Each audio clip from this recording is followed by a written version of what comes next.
Welcome back to the award-winning radio station, KHTS 1220 AM, station that cares about you, our dear listeners, and our community. The show is called Ask Brien. I'm your host, Coach Ron Tuning. You can go to CoachRonTuning.com. I've noticed Brien Johnson here. That's who you and Lindsay built this great site, Lindsay McCoy, AskBrien.com. But what is a startup manual? That thing is ridiculous. That thing is literally 2 inches thick. What's in there that would help somebody start a business? I got news for you. I've read half the book, and I believe it's very, very valuable. When you start reading through there, I was reading through a guy that does a whole bunch of pitch competitions. Now, I don't know if people know what a pitch competition is, so let me explain that to you first. So a pitch competition is when you're going out to try to sell your idea to other people, you want to pitch the idea. That's where the word pitch comes from. And I have done a number of pitches before, as well as Lindsay, in front of investors, etc. And I was so impressed that I was taking tedious notes about the whole pitch concept that they have in this book, and I'm trying to implement some of those ideas. This guy actually... So you're really a pitcher, not an attorney. Is that what you're saying? No, I play shortstop. Oh. But it's called an elevator pitch. Am I correct? Well, okay, but you're looking at one part of the pitch, right? There is the elevator pitch, and that's your 30-second thing that you have when you're in an elevator to try to sell somebody on the concept. And they were giving concepts out, like for instance, people would say, what is Ask Brien? The 5-second answer would be Quora for business. Quora for business, because that's a very popular one. Why? Because people can relate to something that's already known and exists out there in a much simpler term than trying to explain somebody what it is. That's your 5-second pitch. Then you have the 30-second pitch, which would be a little bit more complicated. I don't want to go through the whole pitch analysis here, but that would be it. And then you have your actual 10 or 15-minute pitch when you're actually going to sit down in front of 10 or 15 people that are going to grill you to see whether or not they want to invest in your business. So no, but you're bringing up a subject that's very dear to me, and that I watch Shark Tank. You do too. I thought it had to do with baseball because of pitching. Yeah, well, I used to be a baseball coach. Shark Tank, both of you watch it, right? Love it. How many people fail?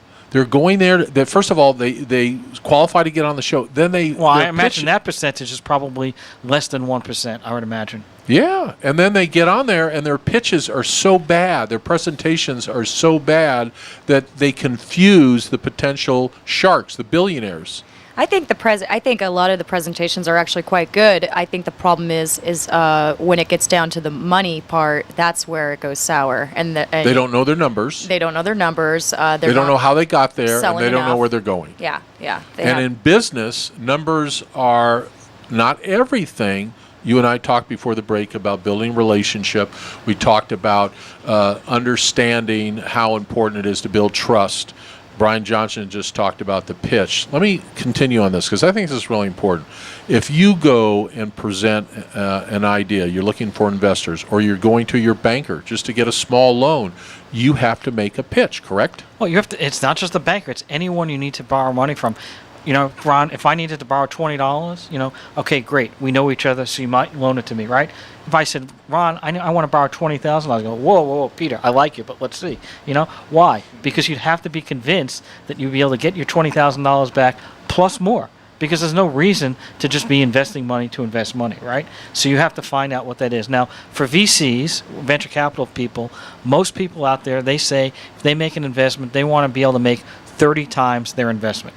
And the reason why is if they're going to invest $20,000 in a business, they want to know that they're going to get $600,000 back, because guess what? They're going to make 15 other investments, and probably 14 of those are going to fail. So they have to be able to make their money back and then make that profit. So 20 times? 30. 30? Really? That's what most VCs are looking at today. Okay, what's a VC mean again? So a VC is a venture capital person. Basically what that is that's someone that is trying to use funds to get into a new business or a new venture being a new business. What's the difference between a VC and an angel investor? Okay, the difference between a VC and an AC is the difference between a vulture and a bluebird. Okay. And what I mean by that... Be nice to our audience here in Southern California. KHTS 1220 AM, an award-winning radio station, listening to Ask Brien, BRIEN.com. This is an interesting question. We have a caller. I think it might be Jay. Oh, Welcome to the show, Berkowitz. caller. Is this Jay? Yes, it is. Welcome to Southern California. It's a beautiful day here, 77 degrees here. Tiny bit humid with a 5-mile-an-hour westerly breeze. Welcome, Jay. How are you? I'm awesome, and I'm in sunny southern Florida, 88 degrees, That 88. with a 30% chance of rain I tonight. love your website. We're all over your website, jayberkowitz.com. And actually, it's not Jay Berkowitz. It's the 10 Golden Rules. Sorry, Jay. 10 Golden Rules. Right. 10 Golden Rules. So let's get right in. You wrote a book. What's the title of the book? 10 Golden Rules of Online Marketing. Let's go through the 10 quickly, and then if there's one of the rules that catches my fancy or Brien Johnson's fancy or the fabulous Lindsay McCoy, I'll stop you. But let's go through the 10 golden rules. Go. Well, golden rule number 1 is there are no rules. and and the sort of genesis of that was I grew up in traditional marketing, working for Coca-Cola and McDonald's restaurants as a director of marketing. And we used to have rules we followed because we couldn't really tell exactly how our marketing was working. You know the old joke, we knew 50% of our advertising and marketing was working, we just didn't know which half. And the beauty of digital marketing is we know precisely what's working. We know how it's working to the penny.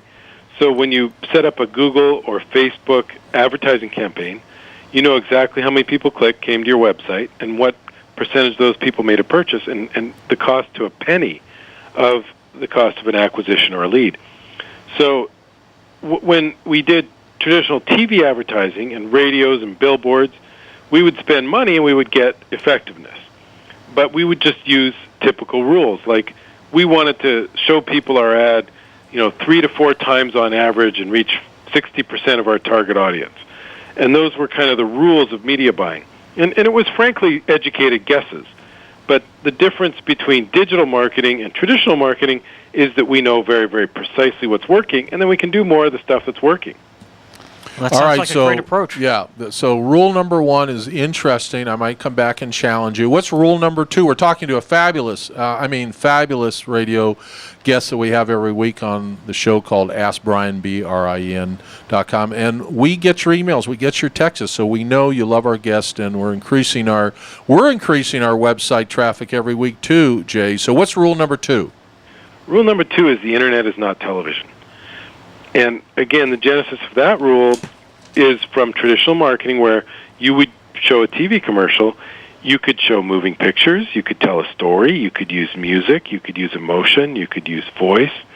And on the internet, with the exception of video, which is now pretty prevalent, when I wrote the rules it wasn't as much. But from a strategic standpoint, internet marketing is really much more about direct marketing.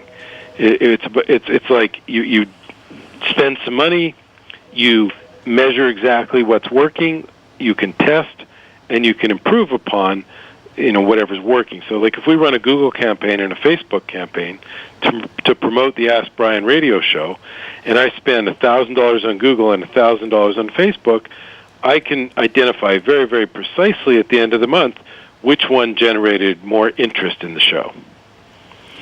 So, television marketing was like, sort of streaming a message.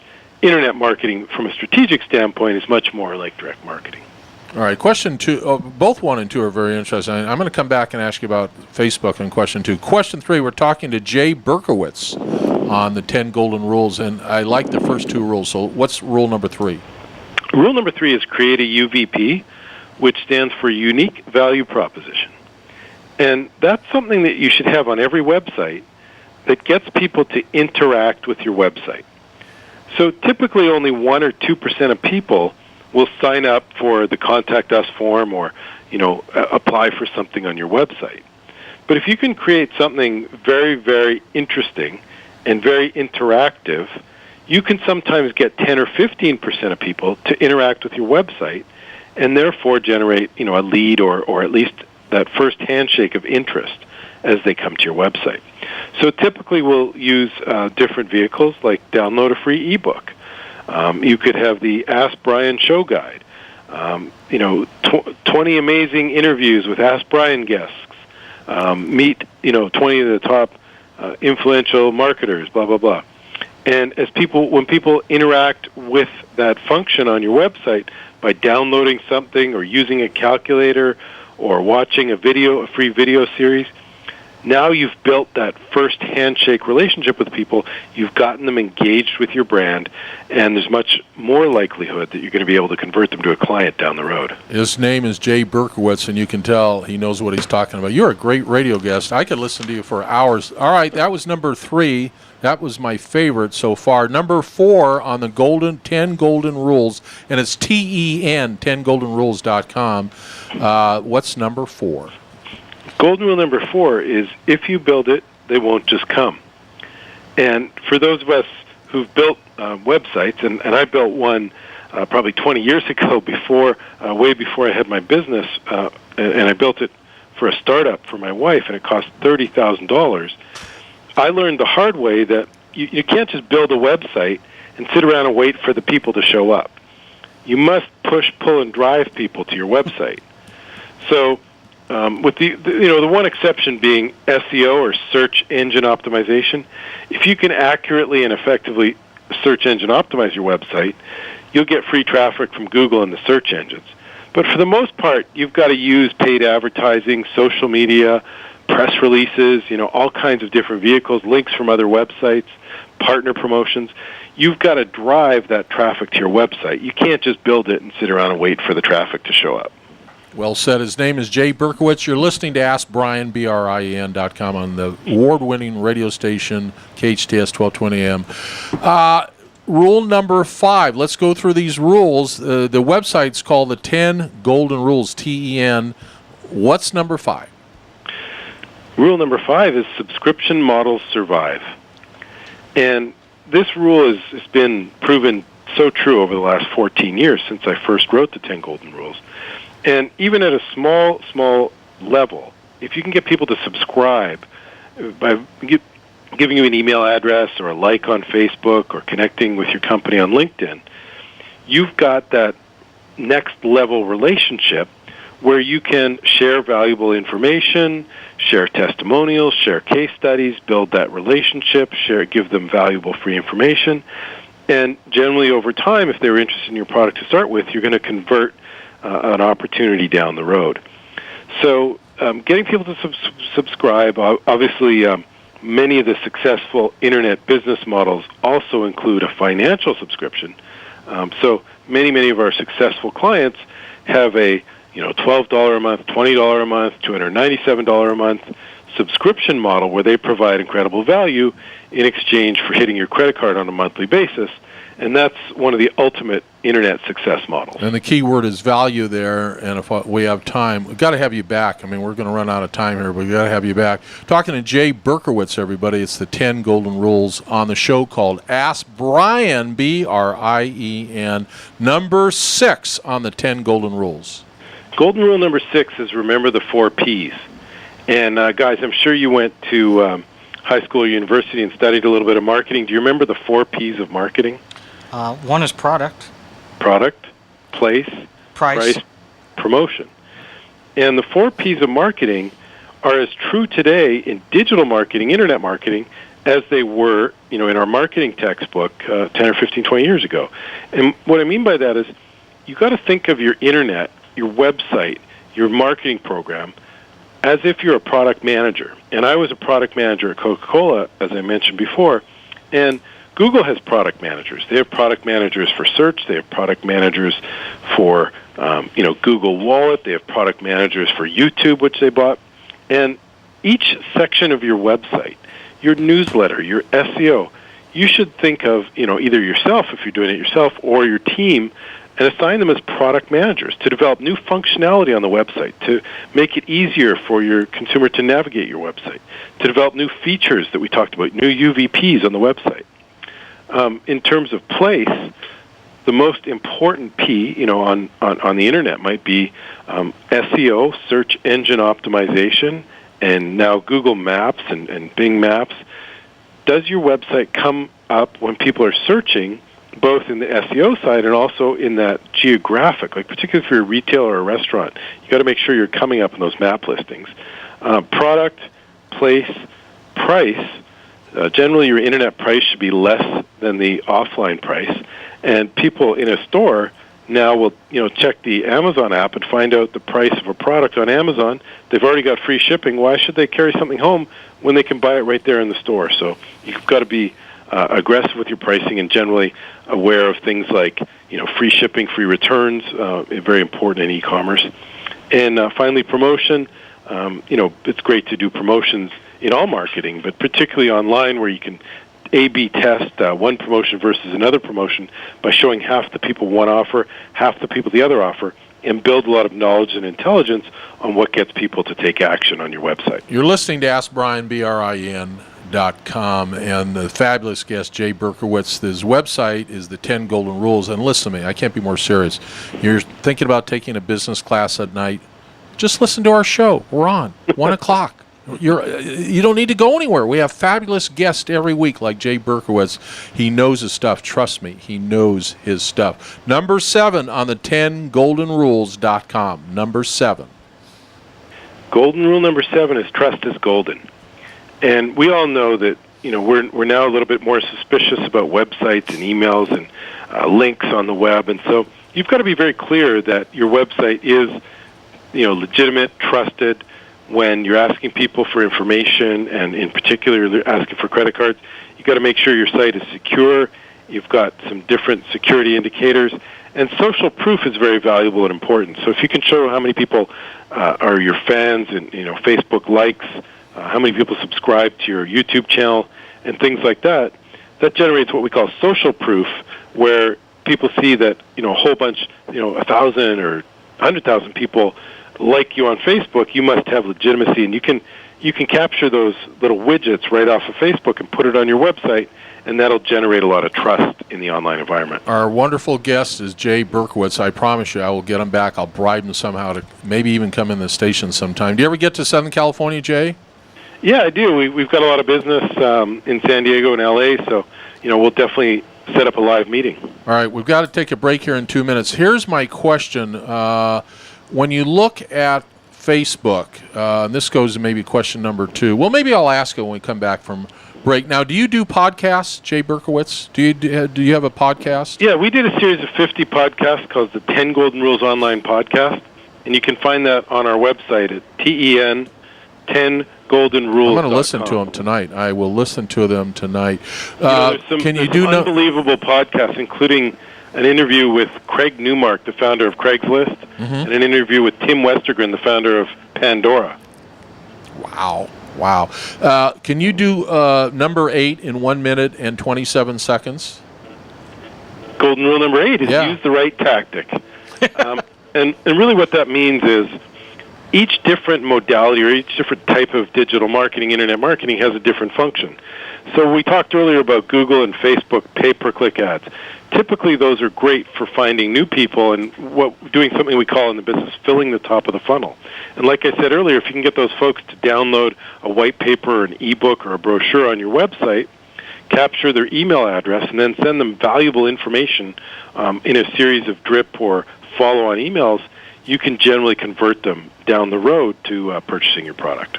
We're going to take a quick break. We'll bring Jay back. Jay Berkowitz, his website is 10goldenrules.com, and you can just tell his first 8 rules were very interesting. I do want to challenge you on one of the rules, but we'll wait till we come back. The show is called Ask Brien, BRIN.com. The fabulous Lindsay McCoy and Brian Johnson will be right back. Welcome back to the show called Ask Brien, BRIEN. And if you listen to the show 1 o'clock on Thursdays, you know what? You're going to get an edge. If you have a lemonade stand, any kind of a business, we have great guests. And we have another one today, Jay Berkowitz. His website is the 10 Golden Rules. So we did 8. Let's go through 9 and 10. And then Brian Johnson wants to ask you a question. But let's do 9 and 10. Okay, great. Well, Golden Rule number 9 is the best never rest. And the subtitle of the rule is test, test, test. So the best never rest, test, test, test. What a lot of people believe in internet marketing is they can put up a website and sit around and wait for the traffic, and we debunked that myth with Golden Rule number 4. But really what you have to be doing is constant testing, constant evolving, And the beauty of the internet is you can do that so quickly and so precisely. So you have the ability to test two different offers. You have the ability to test two different visuals, two different images, two different headlines. So we set up testing schedules for our clients here at 10goldenrules.com. And for a lawyer, for example, we'll have ads that direct people who are looking for a car accident lawyer to a page with information about their role as a car accident lawyer. And we'll test two different pictures. One picture of a car accident and one picture of the lawyer fighting for them in court. And, by the same token, we'll also be testing Google versus Facebook advertising. And we'll be testing Yahoo and Bing advertising. And we'll be testing 300-400 different keywords and 4 or 5 different ads in each ad group. And so we set up a testing calendar so that you're going about this very methodically and making sure that you have statistical significance and you're properly evaluating the results of each of the tests. And generally, each month, you can better and better and better your program. We were just on a call with a food company, and we were able to acquire leads for $18 the first month. We were down to about $14 the second month, and now we're just going into the third month of the campaign. And so it's all about refining the media, refining the message, refining the artwork on the page, and getting that cost per acquisition down. So the best never rests. Test is rule number 9. Number 10 from Jay Berkowitz on 10goldenrules.com. Well, a lot of people have joked with me, and they said golden rule number 10 should be the man with the most gold makes the rules. But we wrote golden rule number 10 is called lead the trends. And what we mean by that is that in digital marketing, things change really, really quickly. And when something new comes out, you've got an opportunity to capitalize on that for about 6 months. And if you wait around and you see the first, I can do video ads now on my website or something, and it's a new service offered by YouTube, and something like that comes out, and you take advantage of that for like 6 months, and people first come to a website and they're clicking on the video. When it's a new thing, everybody's going to click on it and check it out. But after 6 months, when every other website has it, you're not going to be able to differentiate yourself. I'll give you another really concrete example. Years ago, we were testing a thing called pay-per-call, which was a new service, and I put a phone number in the body copy of a Google ad on, the right side ads on Google advertising. And when we added a phone number to the ads, nobody called the phone number. I was a little surprised by that. But we got a much higher click rate on the ads, and we got a much higher conversion rate when people came to the website. And my theory was that if you added a local phone number, it gave people a little bit of confidence that you were actually a local company right there in their same prefix or zip code. And then when you added an 800 number, if you were a national company, it gave them confidence and credibility. Hey, this company has an 800 number. They're concerned about customer service. This is a legitimate company. And also a series of numbers in a Google ad tended to stand out. So adding something like that allowed us to stand out and get 10 or 20% more clicks and more conversions on the Google advertising campaigns. Now, within about 6 months, we started seeing all of the competitors copying our ads and putting phone numbers in their own ads. And, there became a time where like half or three-quarters of the ads had phone numbers in them. And then Google removed that functionality once so many searches went to mobile. But that's an example of a lead the trends opportunity. If you discover something new, something that can break out and lead your competition, do it, take advantage of it, test it, get good at it, and within about 3 or 4 months, make a ton of money at it. And then within 6 or 8 months, everybody else in the industry, all of your competitors are going to see what you're doing. They're going to copy it. You're not going to have that competitive advantage anymore, and or the consumer is going to be a little bit burnt out on that tactic. So you have to move very, very quickly when you spot one of these new lead to trends opportunities. So what is the current lead to trends opportunity that you would think of right now? Well, it's funny because you mentioned this on the break. I'm really, really bullish on Facebook advertising. And, it's funny because when Facebook did their IPO, General Motors pulled out of Facebook advertising and they said, Facebook advertising doesn't work, we're out. And I was laughing all the way to the bank because this created about a 3-year lead to trends opportunity for my company. And we were proving that Facebook was more cost effective than Google on about 60 or 70% of our clients. It didn't always work, but for many, many of our clients, Facebook advertising had this unique targeting ability through something I call lycographics. You guys are familiar with demographics, of course, right? Yes. Right. Where you target the age and the sex, the income, and things like that. And for years in advertising and marketing, we've used demographics. Facebook 3 years ago introduced the Facebook fan page, and they added lycographics to your advertising targeting. So now if you want to advertise the Ask Brien radio show, you could select people you could target people based on likes. So did they like other businesses? Did they like other radio shows? Did they like other podcasts? And now you could build a target group where you're targeting people based on their demographics. Like you might want to target business owners and a certain income level and a certain, maybe target people in Southern California. We've got about 50 seconds left. I didn't want to interrupt, but I just want to let you know that. Can you come back? Can you come back? We're all in the studio. I mean, we're all just here, Well, let him ears finish. open. Let him finish. Yeah, look, I can wrap it up real quick. So the beauty of Facebook advertising, you can target people based on their demographics and their lycographics, the things they liked, and we're just crushing it with Facebook advertising for our clients at 10 Golden Rules. Well, that's amazing. Did you Jay, I love your website. It's very easy to use. It's fun. It's a great example of a well-executed website, and I love all your employees on there with the funny names. And we got Thanks, about Lindsay. 10 seconds left. So, Jay, I want to thank you for being on our show. Ask Brien, AskBrien, and I want you back. So just let's figure out another time. Thank you very much, and we're off. Thank you, boss man.